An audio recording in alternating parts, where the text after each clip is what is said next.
Welcome, family, to another edition of T-Limbs Presents The Bridge. We want to welcome everyone.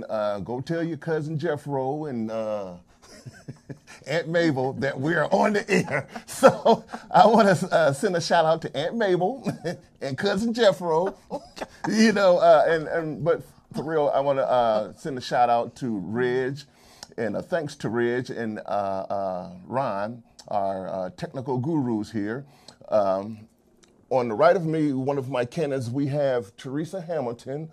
The left cannon in the Cat in the Hat is Twyla Cawthon. And we're missing the cannon, but he's here in spirit with us, Francis. So we send a shout out to you, Francis. And okay, we know you're tuning in, and you're here too. So we got a spot here for you.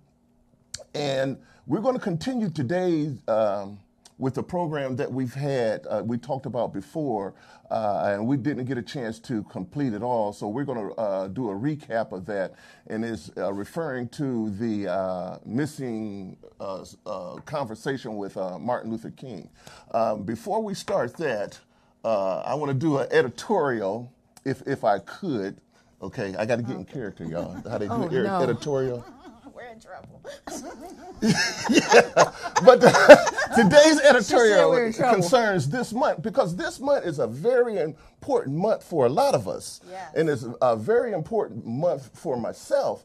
And, you know, being a black man in this country, so is a very important month for all of us. But it's, like I said, it's especially important for me as a black man.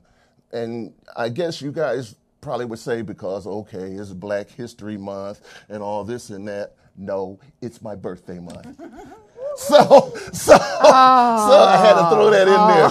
But again, in reference... Not just yours. Pardon me? Not just yours. Alone. It's my birthday month as well. See, I told you it was important. See? We have Teresa's birthday month as well. And that's all y'all need to know, and that's all we're going to tell you. But anyway, in reference to the month, I was pondering the question, why do we have a month?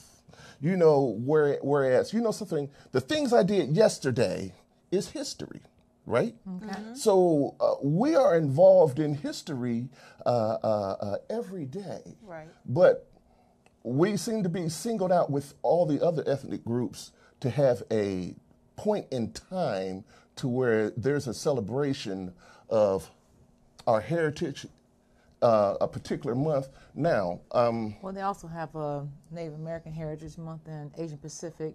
Exactly. But now, with the inception of this country, we was there from brick one, nail one, throughout history, and they don't seem to have a month. I was just wondering why, but anyway, they don't seem to have a month. But anyway, we was in every war. Are you talking about because it's the shortest month? Was that why? I got the answer for that one. I don't know, but if you care to expand on that, this is my editorial that you're.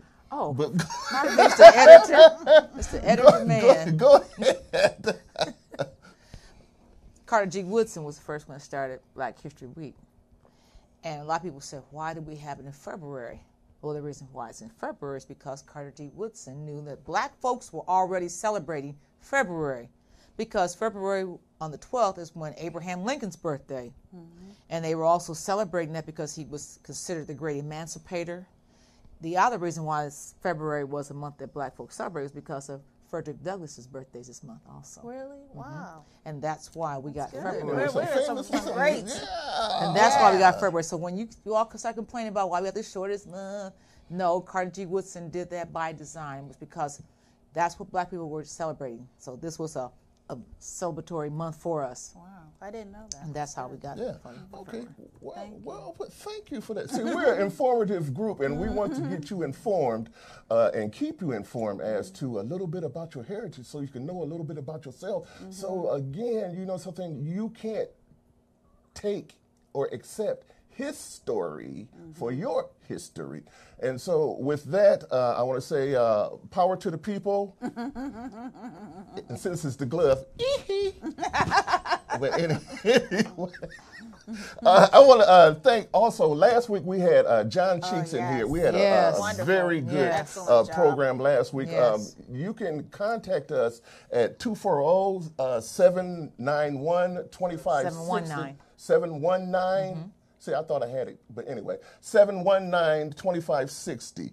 And with that, I'm going to turn it over to our distinguished panel, and we're going to continue that conversation that we started before in reference to Martin Luther King. Oh, speaking of which, is King.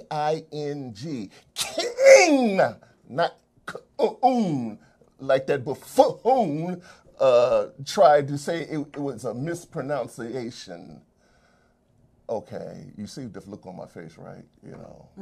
But anyway, Very good. we just wanted to correct that and to correct him. But anyway, we're going to turn it over to our panel, and we're going to continue where we left off. Ms. Coffin, if you will. First of all, we do thank John Cheeks for coming here last week. And that's not the last time you're going to hear from him either. Absolutely. So I hope that you all did your homework last week and went to his website, which is uscria.com, which is United States Citizens Recovery Initiative Alliance.com. Lots of good material in there, lots of good Give information. them a short as But, to what that entails. Just a We're little. taking away the word reparations. Reparations does not give us what we need. As he stated last week, in order for us to reparate, we'd have to go back to the original source, which means we would have to storm the coast of West Africa, and we would have to actually go there and try to reclaim lands that we probably would have had if we were still, if our ancestors still were there. That's not what's happening. So we need recovery, much like you talk about insurance settlements, recovery. And recovery is more palatable because it goes directly to the industries that benefited from slavery. He talked about the toilet industries, different tubs, the water purifying systems, the water purifying companies. I tell you about the insurance companies, Wells Fargo, Bank of America, CSX Railroad. Oh, we have a list. Colleges like Georgetown University. There's a whole list. There's a plethora of industries that we can go name by name, which we will when we go and put this before the D.C. Voters. That's coming up in It'll be, this month. yeah, he goes on this month. This month. It'll be filed this month, and then So it'll go on the next. we need next, your support, you out there. We need your support because it affects you again. So we need your support in this endeavor because you know something is something history, our history, and so we can be a part of that history. And stop all, like he was saying last week, the complaining and or what friends were saying, you know, hearing us complain and this and that. Here's an opportunity to do something and to be a part of and to bring about this much needed change because it affects you. And not only you, but your children, your future. The children are our future. I'm sorry. No, you're fine. Everyone receives monies from the government. Everyone receives monies. When companies get tax breaks, those are called abatements. It's the same thing. It's the same thing. Only this recovery will be warranted because the ancestors are not here to receive it, but this government paid the Japanese ancestors. And there was something too. In England, they found out that there were some artifacts that belonged to different countries in Africa, and the Queen made mention of it. But I don't hear any public or international outcry demanding that the British government return those artifacts, just like when the Jewish citizens and members of the Jewish community and they're still tracking down properties around the globe. And we're just set on helping this one group. I don't see the same assistance. So let's be fair about how we're weighing out recovery, reparations for them, recovery for us. Let's be fair. But it's very quiet, and I notice this. It's just too quiet to me for the international community. So that means it's up to you. Yeah, man, speaking of which, the international community. Now, we have always been there for you. It's time for you to be there for us because y'all know the truth behind what went on during that time. But that starts with us. Well, of course. So we need our involvement. Do I have to do the mirror again? Oh. I don't care. Look, there was something you were talking about Black History Month, and I have been pondering this thing over too. I really think that we need to broaden this sentence out and make it African/DOS History Month. DOS is a term that first heard it from Yvette Carnell and Antonio Moore. The shout out to them too. And DOAS, heard that from Tariq Nasheed, which is descendants of African slaves or descendants of slaves, and those terms are apropos for us because everyone talks about, well, my people were enslaved, and I'm not talking about you, I'm talking about descendants of African slaves, which only means us. Yes. And since we talk about Black History Month, when you think about it, the inventions that were made in the early part of the creation of this country or this establishment of these settlements, the slaves were not citizens. And even when they were freed, they still were not citizens. So technically, they weren't even citizens of this country. So they were still Africans without a country. Yes. Yes. They really were Africans without a country. It's because you're here under duress and you're chattel property. Right. When you get to the nitty and to the gritty, they were Africans without a country. So can we dispute the contributions in that regard? Just like they were immigrants without a country. So Again, they are the biggest immigrants.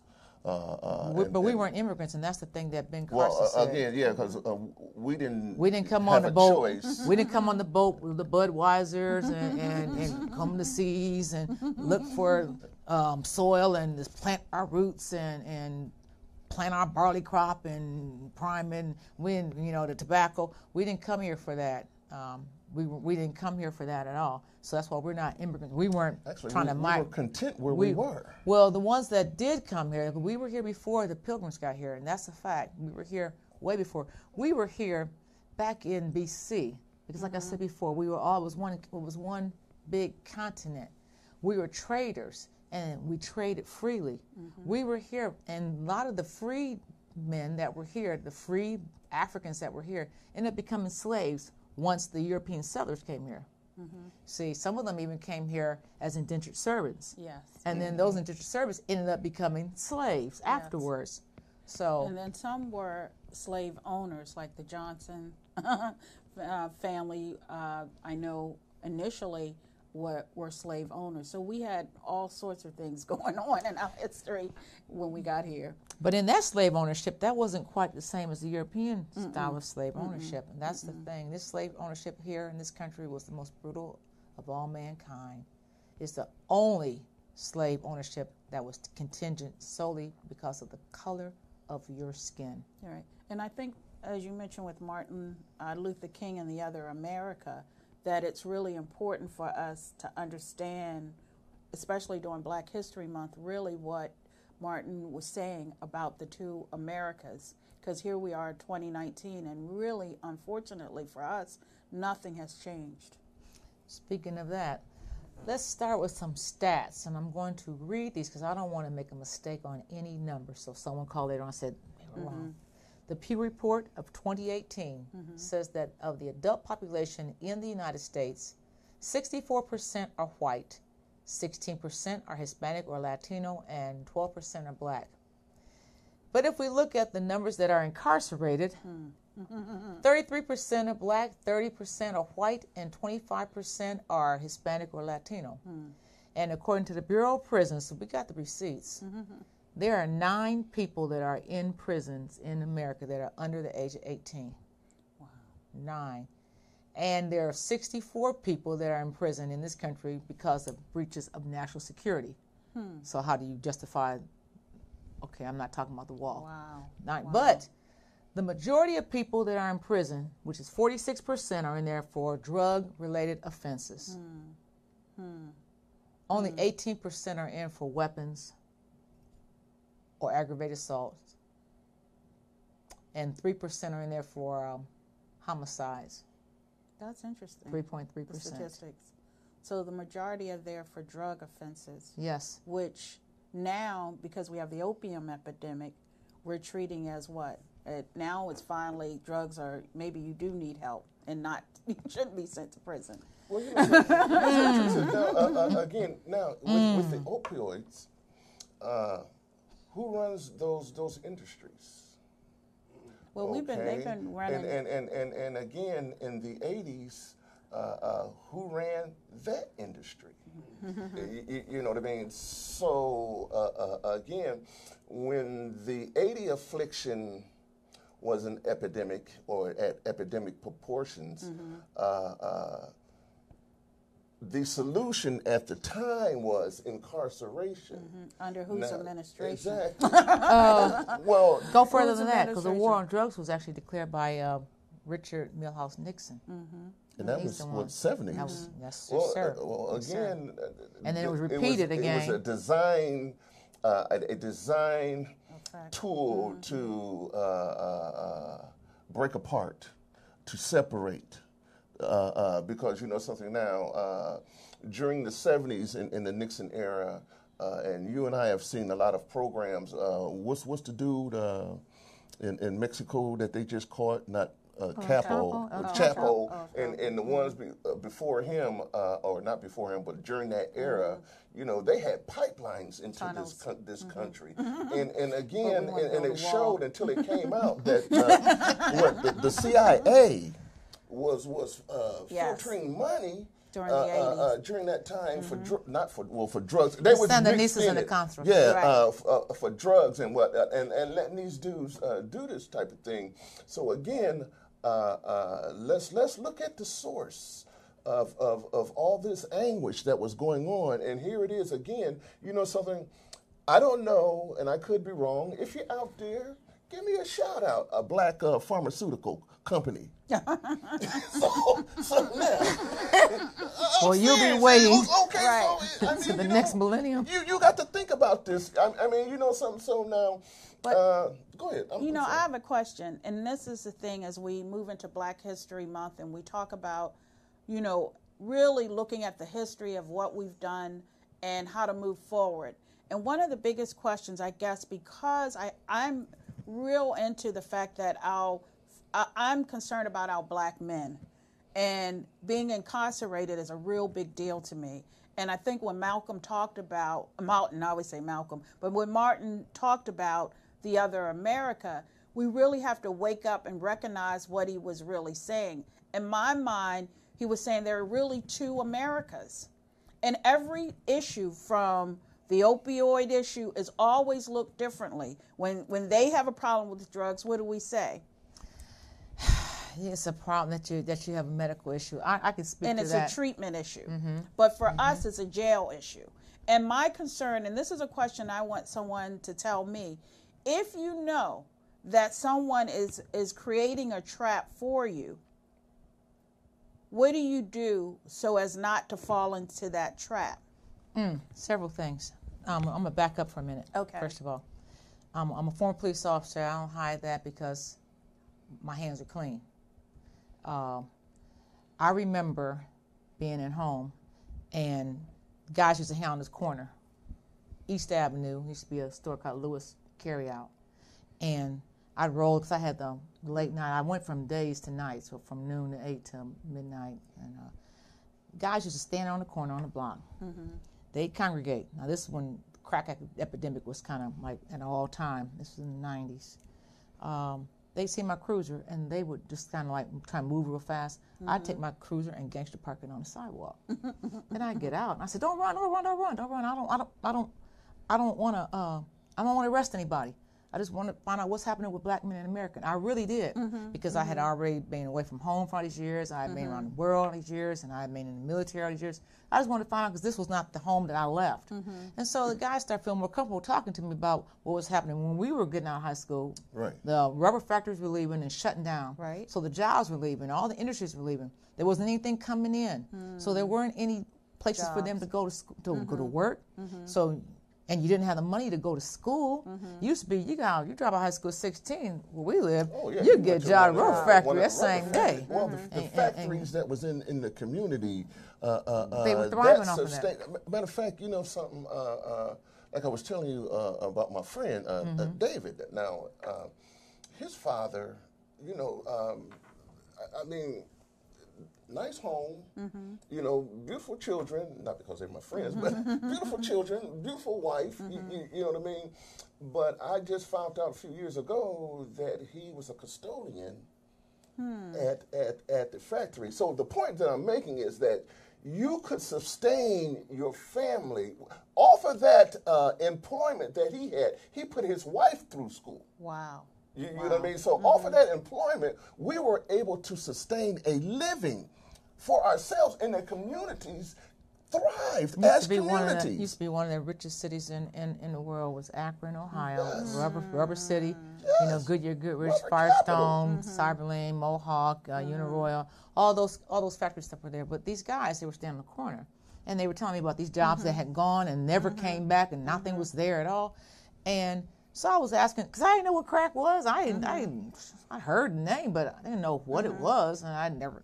So I'm listening to them talk, and they're telling me, well, because I don't have this, we don't have that, we don't have this, we don't have that, we don't have this. It didn't make it right in my head at all. Right. But what I found out was that one of those guys get caught with one crack rock would do so much time. The person who got caught with powder cocaine. Now in the neighborhood, sometimes you see the Caucasian children would come from the suburb and come on there, and they ride around through the middle of the night, and they would ride around, and the minute they got arrested, they would tell on the person who sold it to them. That person would go away, do 18 months. They would go in a treatment facility. Yes, yes. So there was disparity there. Right. And if they got caught with powder, bringing some powder to someone to cook whatever, they didn't get as much time as the person who had the rock. That's right. Rock. So there was disparity in this period because this was the poor man's high. Right. Black poor man's high. Right. But it was dumping into our neighborhoods. Right. Kind of high.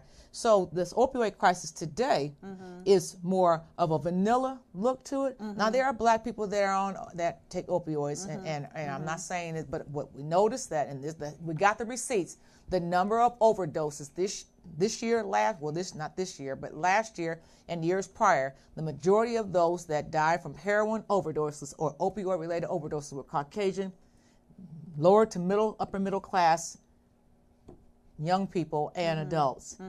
Now, you see all these commercials about medical treatment if you have opioid crisis. You know, crack was a crime. Opioid is a crisis. I have issues seeing the governor and some other movie star on TV talking about, well, you know, if you have, there's a movie out called The Beautiful Boy. Well, this boy was addicted to opioids, but he's beautiful. And they sensationalize. But the black boy who's out here hustling, right, making money to be some trying to feed his family, actually trying to feed, because some of them have parents that are locked up, mama's strung out. Right. I had children who dropped out of school because that's what they were doing. They were taking care of. I had one child. I used to meet him once a month and try to get some work to him, so that he wouldn't just fall away off the rolls. Now he's deceased now, but it was because I needed him to learn something. And I'm telling you, I had to go some crazy places to meet this child. So I guess my question is, how do we solve, now that we're in Black History Month 2019, how do we solve these issues and problems that we're experiencing? What is the solution? Well, first of all, it's a change in thinking, and that still comes down to the primary problem that Martin Luther King addressed. We have a problem with racism in this country. And until that's resolved, I don't care what it is. I don't care if it's housing. I don't care if it's education. I don't care if it's drugs. I don't care if it's anything. Until we address and solve that issue of racism. Now, Martin was realistic. He said, I don't expect you to change your mind. It would be nice if everybody's heart would change. He said, but I know it's not. But how about making some legislation so that you can keep so I guess touch? that's the key is the legislation. But every piece of legislation we get gets pulled back. Undone. And then how many legislators that we have actually look out for black folks' issues? Right. And even if they're black. Oh, I got a new name for the legislators. The Kumbaya, no, the Coon, what I say, the Coon Bayaders. The Coon Bayaders. They're coons. Right. So like I said, now, we say legislation, and yes, we need that, but you know something, we got them Coon Bayaders in there that's not doing it. There's plenty of issues. As you know, there's plenty of issues that they can address. We have somebody on the inside that can do something and to bring about a change. And then, too, us collectively, we got to support we got to support each other, man, and stop this But foolishness. but I think Twila mentioned this on our last show. We've got to look at the legislation and the person Yes. we're supporting That's and right. their Exactly. record. Make Because them a lot accountable. of times people, just because, and I'm glad to see we're really speaking up with the latest presidential bid, but we really literally, if you haven't done anything but harm the community, we've got to really speak up about it. Exactly. That's not a person you will support. Now, as I said, accountability. We have to hold these leaders, these politicians, these teachers, these preachers, these people, yourself, accountable. Right. And so, like you said, let's look at your record. Well, you voted against this. You're Or not voted the for people. increased jail and prison time. Exactly. Oh, my God. So, Right. Again, these are the things that we have to look at. Like you both were saying, legislation is one It's of one the of the arms. keys. One of the keys. You know what I mean? And now a moment of coming together and making a difference, which changed legislation. I'm gonna use the Montgomery boycott. Okay. Because when you hurt them economically, they made changes. Or the Martin Luther King holiday. Let's hit that on opposite side of our break. Okay, we're going to hit the opposite side of our break. Don't go anywhere. Don't touch that dial. Stay around for a while.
Back with you again. Here we are, back with you again. We're going to dig into this speech, and I'm going to finish this up here. We're going to tie this all together with some marching orders for you again this week.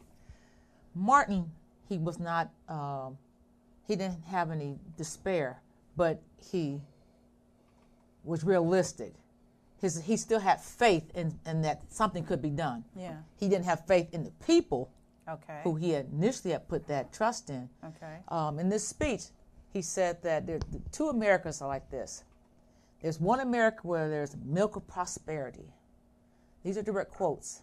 It's America of honey, of opportunity. Millions have food and materials of necessities for their bodies. In this America, they have culture and education for their minds. In this America, they have freedom and human dignity for their spirits. In this America, they have opportunity for life, liberty, pursuit of happiness in all their dimensions. In this America, millions of young people grow up in the sunlight of opportunity.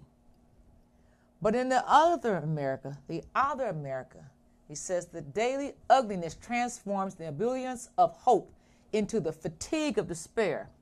So, I mean, it wasn't just despair. Fatigue means that was tiring. It drained you.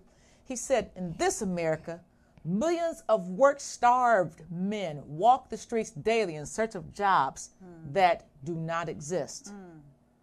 In this America, millions of people find themselves living in rat-infested, vermin-filled slums. In this America, people are poor by the millions. They perish on a lonely island of poverty in the midst of a vast ocean of material prosperity. That's a powerful quote. That's powerful. Well, there's a conflict. I mean, the land that's this rich in America during that time. Yeah. We were so industrious and we were a powerful nation. You know what I mean? And why not share some of that wealth? I think it was interesting when he said that they were in on this island of poverty, in this sea of prosperity, because it's like we're all shuttled in this one spot. He didn't just talk about for Black Americans. He talked about Mexicans or Mexicans, Puerto Ricans, Indians, other groups, how he said it, Appalachian Americans. But he said, but for the most part, this mostly affects the American Negro. He said that the American Negro was in 3 types of slums: race, poverty, and human misery. Race, poverty, and human misery. Race, poverty, and human misery. Can't change your color. Can't change your color at all. Although on paper, what I found interesting is that when you talk about the census, when they talk about the numbers of white people, they include Northern Africans, Middle Easterners. Oh yes, and those in Even in India. in India, they include that when they say white in America. And come to find out, this is the only country that counts those numbers in that number of white Hispanics. Right, right. Because working for research groups, we always had to make sure to ask, are you a white Hispanic or a Black Hispanic? And that's how you defined yourself. And I remember I had a Hispanic woman working with me who really had a problem with that, because she said, we don't in our country even classify ourselves like that. Except the United States says that the ones in Spain, they said that the Spanish, anyone from Europe is considered white. Right. I find it fascinating because I was on in Cairo. I think I was in, maybe I was in Sulla. A young man said to me something about, well, in order for them to be able to get in this country, the Egyptians that were his grandparents, they had to mark down white in order to be accepted to migrate here. Danny Thomas, the actor Danny Thomas, had to do the same thing, and he's Lebanese. Wow. And if you look at some of the old shows, they made a whole lot of racial comments to him. A lot of them calling him towelhead, desert camel humper. Wow. Oh yeah, when you go back and watch some of those old shows, you hear, it wasn't subliminal, it was very flat out. So that racism that he incurred, I find it phenomenal that people laughed at, but really was there. Remember when we were up in Washington, we went, where were we? When we went, we saw that Egyptian minister and man from... It was across from the State Building. Yeah, and he said that he was he said, I'm white and you're black. I looked at him, he looked at me like, what? No, you're not. Because he invited us to come to their church and he's a Coptic Christian. So I guess the question is then, as Martin mentioned, I wanted to talk about a little bit about his state of mind. Martin was not the Martin of 63. Martin was not the Martin that marched in Selma. Because the one thing Martin did state in this same speech, he said, some of you all marched with us, and some of you all with us, you really weren't with us. You weren't for us, you were just anti-Bull Connor. You weren't really for the advancement of the Negro. You were for the advancement of sticking the fork in, so to speak, to Bull Connor. And that's why you all are on page with us now. He called them out. See, this is the speech that got him knocked off. This is the speech that got him killed. Yes, but I'm saying that this is the speech that got 68 King killed, because 67 King told Harry Belafonte he thought that he had marched into the burning fire, out of the house into the fire, because he saw no improvements. He saw legislation really didn't work, because the legislation that was written, the way it was written, it was balanced out with another law. So it meant Cancel whatever each other out. cancel each other out. So the Negro still didn't advance. So he was calling it out. And what a lot of people don't know is that in 67, King had moved his family to Chicago. And they stayed in a slum, in a rat-infested apartment building. Wow. And they end up helping the people there. They told the people, don't pay your money to your landlord because he won't honor these conditions. They had rats in there. Doors were off. You could walk in people's houses because the doors weren't even on the hinges. So they took the money and put it in escrow, and they ended up buying paints and doors. And he and his family physically helped do that. They helped develop a housing association for those people so that they could have fair housing and a clean, safe place. Well, I think Dr. Claude Anderson is going to be on the show, correct? And so when he comes in his book, Power Economics, the thing I love about him the most is he comes up with similar concrete solutions to a lot of these issues that Martin talked about. You know, Martin was very, very concerned. And I'm of the belief, and this is my own personal belief, that I've seen the legislation, we get one law and quickly that gets changed. And especially the Voting Rights Act that was recently. I mean, it's like every time we make gains somewhere, it's like the rug gets pulled up from under you. So unless you start to really help one another, it's kind of like a house and a family that you really have to look out for the needs economic. Because I remember as a kid, we always used to look out for each other. That's how we made it to the next level. Absolutely. And if we don't start galvanizing, if we don't start, I know the Bridge plans to have meetings and sessions where we really talk about these things and solutions, both from a political, social, economic, and spiritual, because you've got to have a moral compass. And that's one of the things I loved about Martin, is he had that moral compass, and he could see clearly what was happening and speak to a lot of those issues. That's what allowed him to do, because of that moral compass, to accomplish a lot of the things that he did accomplish. Supernaturally. Exactly. Supernaturally. Because, you know, the deck was stacked against him. Yes. You know, I'm thinking about, you know, you playing a card game. I'm going to use a little simple game. Everybody knows Pity Pat. Pity Pat. Well, I can't use Pity Pat because you play Pity Pat and they got a deck full of jokers. So What kind of cards do you? Okay, I know there's, but I couldn't think of another game. But anyway, but any game, Spades. But they got all the jokers. Right. How many books you got? Right. You know what I mean? But okay, but you know something? The deck is stacked against you. And then they had a deck in their back pocket. A marked deck is what you're saying? A marked deck, right. So again, you know something, these are some of the things that he had to overcome. And you were saying that, you know something, you could see him changing in 66 and 67 and see, now here's a man that had power, that he could reach the communities and he could bring about this unity, and we can't have that. But Vietnam also changed the game too, because he was totally and solely against us participating in a war that there was no win for us. And it really wasn't. There was no win for us to go to Vietnam. There was no win.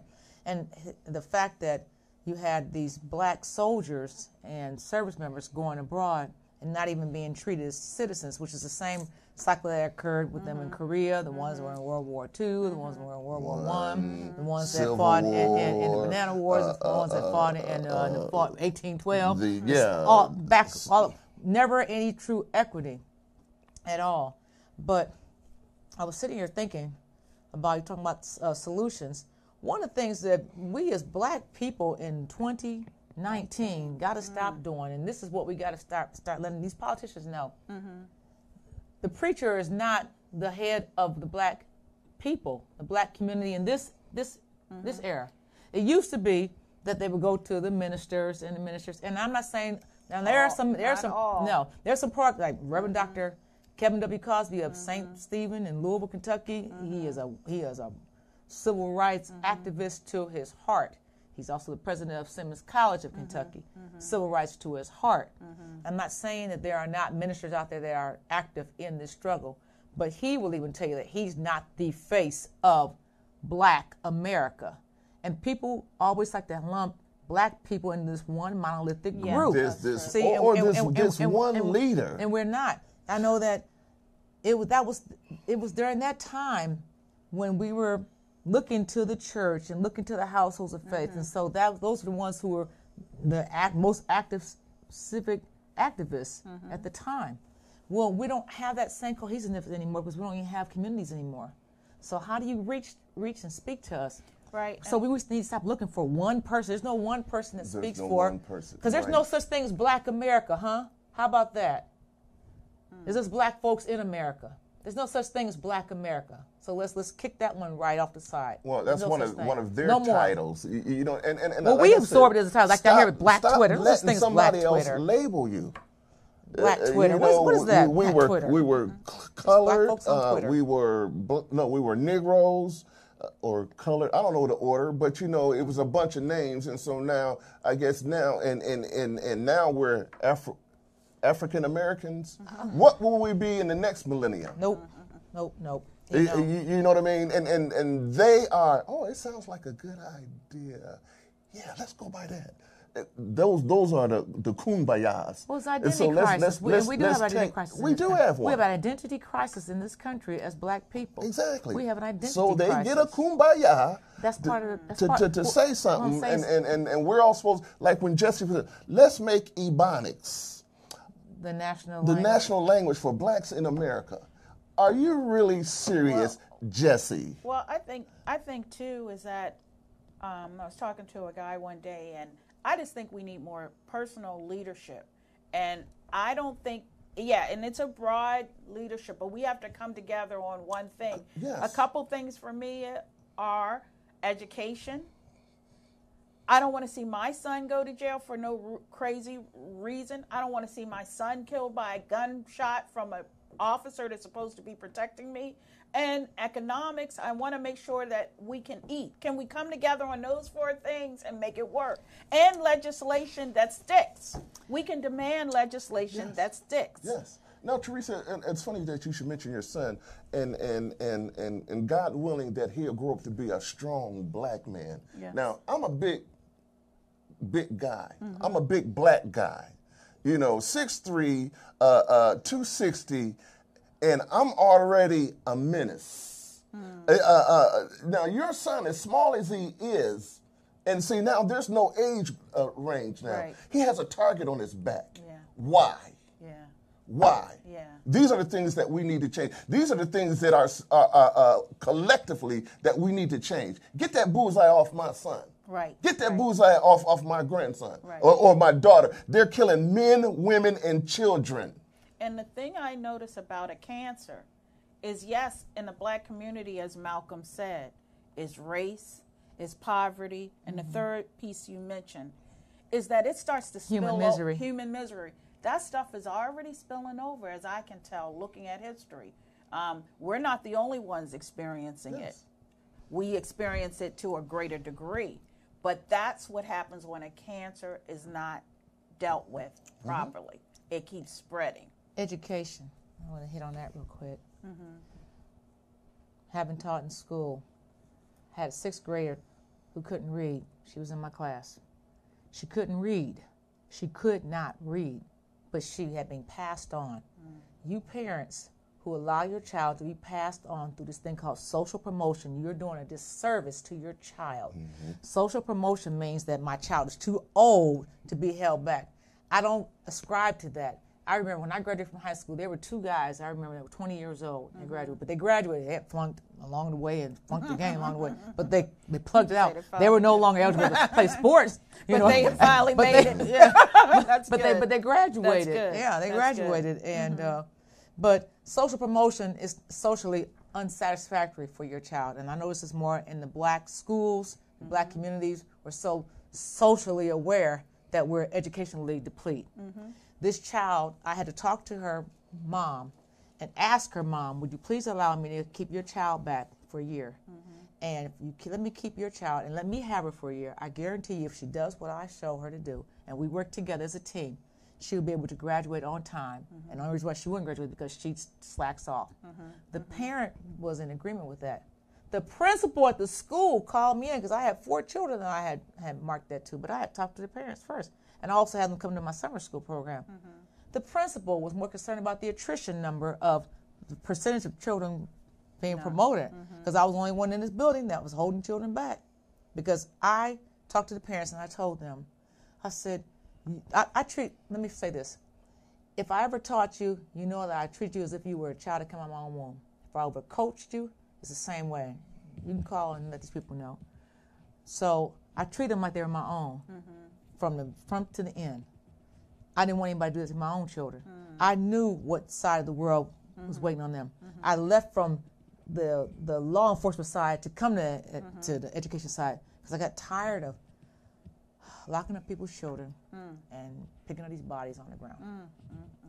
that is draining, especially when you know their parents or grandparents, you know the family members, and then you got to be the one to go tell them, and then they're asking you the question, why and how, and you don't have the answer, and you just have to sit there and just let them cry, trying to hold in your own tears, because you can't let that out. You have to be strong.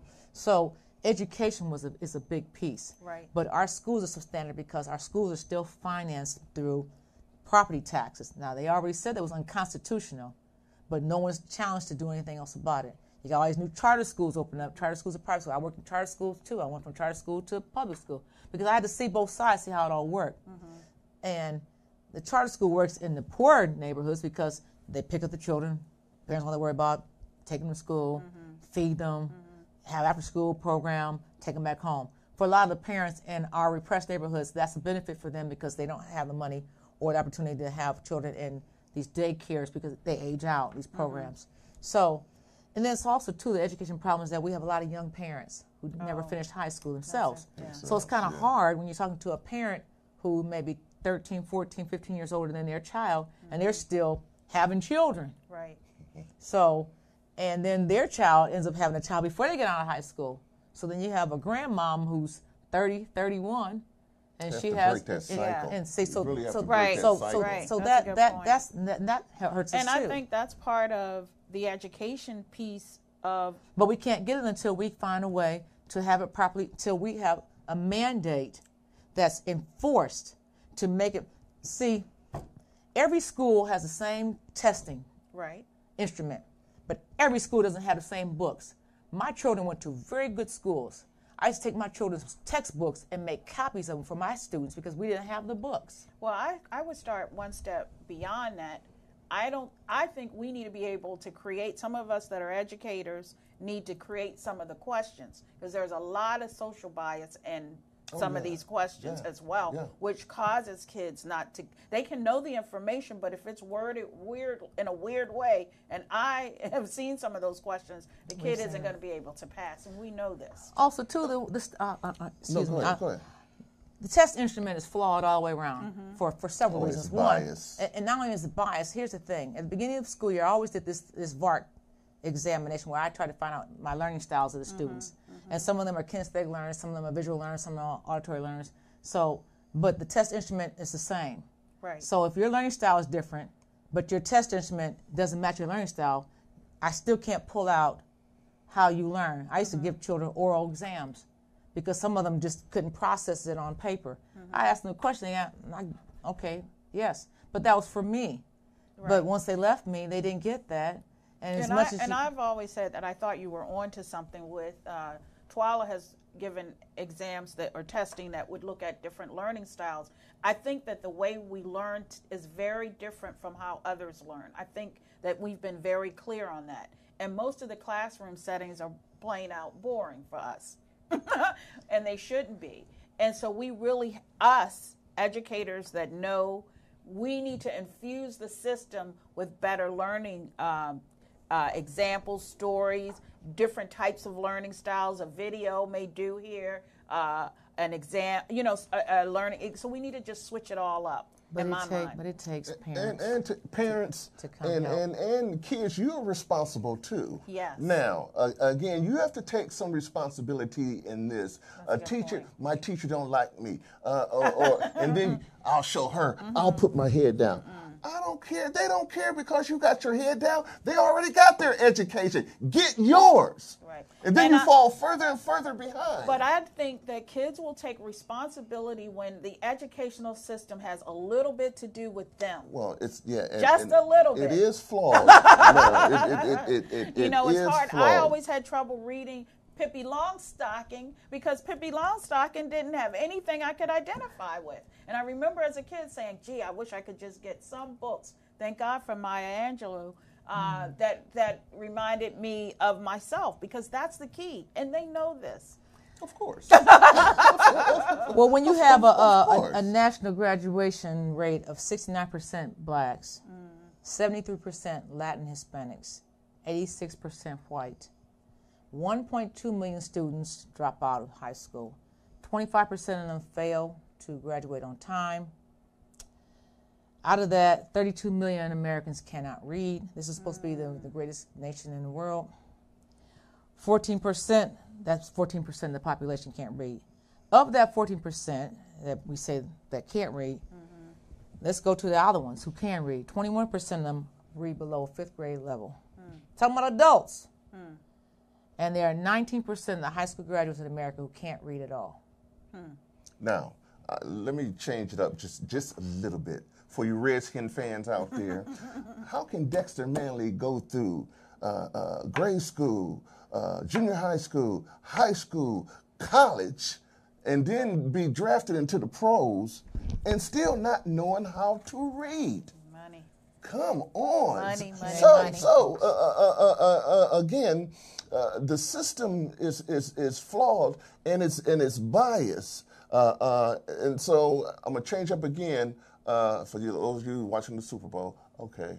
Anyway, Pittsburgh in, but so anyway, go on. I thought I'd throw that in. Y'all wanted me to say something about football, so there it is. So I guess in you throwing out those statistics, we really have a lot.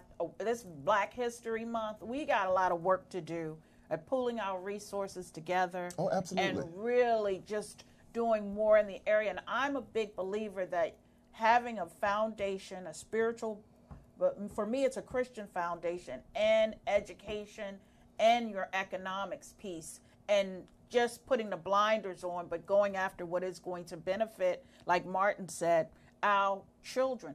The one thing I love about Martin is he still made it happen for us. Despite his concerns, and we weren't there yet, we were a lot further along, simply based on his leadership ability. He paid an ultimate price, and we don't have the evidence of that life. We still don't have the evidence. And it's being lost as time goes on, because you know something, a lot of these young kids, Martin who? Yeah. Well, that's our they be talking about Martin. Yeah, that's right. You know what I mean? Yeah. But let me say this, couple things. Umoja House and Appeal, UMOJA House and Appeal, AP, or capital AP, capital PEAL. Yesterday, and on the first and third Saturday every month, they have an economic collective where you can go and purchase purchase items that are made by blacks, owned by companies. Oh, yeah. We get our That's detergent good. from there. You got Right. toilet paper there. You got Toiletries. soap, Wow. black toothpaste, That's good. food. But it's at 2015 Bunker Hill Road, Northeast in Washington, D.C. I urge you all to go out there to support Please these guys. support so them. we need to support each other. We need to support each other. Also, coming up on the 27th of February, the VFW Post 9619, which is located at 6527 Suitland Road in Morningside, Maryland, is having a veterans resource. It's hosted by one of our future guests. She'll be here at the end of the month, Infinity Speaks, and Marilyn White. Infinity Speaks is an organization that's owned by a black female veteran. Her story is compelling, and her business helps veterans. This resource will be available for all their veterans. You can come there, find out about how to acquire your DD-214s, how to file for disabilities, how to upgrade your disability rating, housing, education opportunities, all types of things. And then there's other things too, support groups, there's vendors. Everyone there is a veteran or veteran-owned, veteran-sponsored. Please come out to support. We would like to ask you all, as marching orders, first of all, we want to thank our sponsors, the Sugar Foundation, thesugar.com, Sweet Unity Farms Coffee, ExodusHouseATL.com, ImaginationPressOnline.com, and 5orangeclothing.com, and of course T-Limbs for sure. But this is the marching order that we have this week. We talked about these two Americas, and we know that we live in these two Americas. We're talking about we need some solutions. We don't have an answer for solutions, but we together have an answer. Do I need the mirror? So what we need you to do, We need you. we need you to subscribe. You. We need you to like. We need you to share this video. That's number one. Number two, we need you to put into the comments section, either on this page or either to our site, connecttothebridge.com. You can find us on Facebook, Connect to the Bridge. You can find us on Instagram, Connect to the Bridge, and on Twitter, Connect to the Bridge. We need you to go to our page, our website, put your name and information, because what we're trying to do is we need to collect everyone together, because we're going to have a summit. We want your spiritual leaders out there. We want your business leaders out there. We want your educators out there. We've got to come together. And so young folks, we want your opinion. You are a part of this, so we want your opinion. We want you to participate. We need you because we need each other. And that I strongly urge you. Don't just sit and watch and enjoy, or sit and watch and comment and sit and watch and complain. We're asking, we're reaching out to you. We need you to reach back. We don't care if you're local or if you're long distance. We have all this electronic technology that we can actually reach out to everyone. So having that said, we'd like to thank the panelists today. We know we're going to be excited. We have someone coming next week. Yes, we have Miss Shania Baldwin. She is an author of Let's Get Matched, Not Just Addicted to Love. And she's going to be talking about it since February is the Love Month. She's going to be talking to us about what we can do to help us love ourselves first so that we can love others. We'll see you next week. Don't forget, this is also the month that our civil rights leader, Malcolm X, was slain on the 21st. Keep that in mind. Ron, take us home.